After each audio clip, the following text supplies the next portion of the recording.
fridge, just 8 ounces of cream cheese. Now, looking at this recipe, this makes a lot of pancakes, right? So I do, admittedly, do need to ship this down for a smaller yield just for our guests.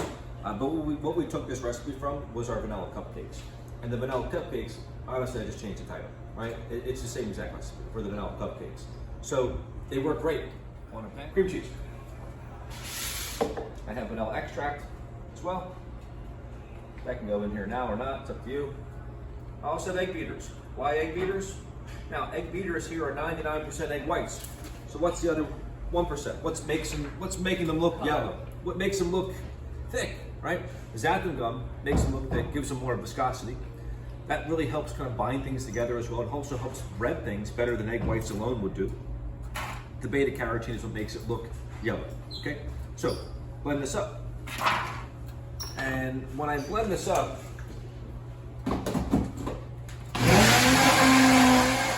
now I have some residual, not batter, but some of this kind of left in there. Just take some of the rest of what you need, which is some of this milk. We'll just shake this up. The rest of that out of here. Also have a little maple syrup going in here as well. Now that's all my wet ingredients. So we'll put that to the side. I need to mix all my dry ingredients. King Arthur. This is white whole wheat flour. Now I already have it pre-measured. I'm also going to use cornstarch. The reason I'm using cornstarch because it helps make this whole entire dry mix more like a cake flour. You can't buy whole wheat cake flour. That's Splenda. Now the Splenda that we're using here is this particular version of Splenda that's called granulated, right? It says it right here, measures cup for cup like sugar. This Splenda does. If you buy little packets of Splenda that are much sweeter, they're about 5 times sweeter than this version of Splenda here. So you're gonna have to realize there's different versions of Splenda. This one here measures cup for cup, just like the same amount of volume as sugar. Does it weigh 5 pounds? Baking soda and baking sugar powder that had went into there last. Perhaps you want to go ahead and put some pumpkin pie spice in there, go for it. We're not going to, that's gonna go into the sauce, but you could. So that's it, but maybe I want to use maybe some lemon extract into here. I think you can use lemon zest, but I think lemon extract just works the best. For something, if you're looking to get lemon flavor in here, you can put, honestly, 3 lemons and you don't really get much flavor. Lemon zest just doesn't really give it to you for the batter. It doesn't shine through as much. The lemon zest would shine through more in a sauce, like an icing, or but when it cooks, it kind of loses some of its flavor.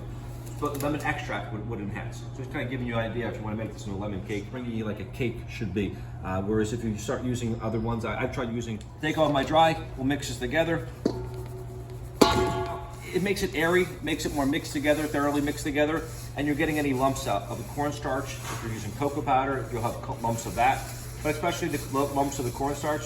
And you're getting the any granules of Splenda or the flour, just everything kind of pushed through this little mesh screen. Yep. All right, so take this. We'll add the dry to the wet, and these are ready to go onto the griddle in a minute. Now, can you make like a big batch like that and then freeze them and kind of toast them up? You can make a big batch of pancakes and freeze them. Yes, absolutely.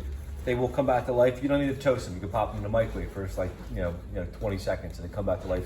They stay nice. So I'm going to spray it pretty heavy, but I'm also going to take all this oil off here.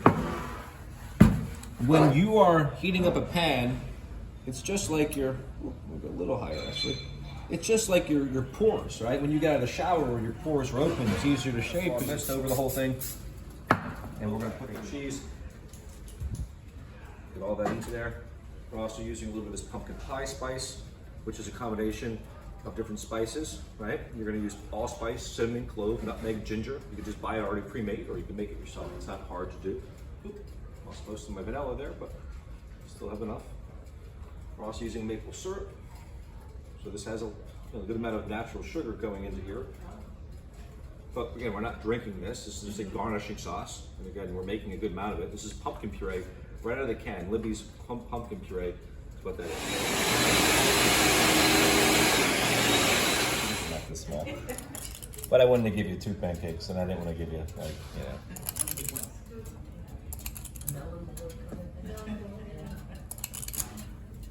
I prefer to using a fish spatula.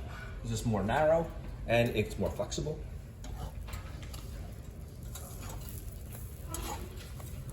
Now, if you want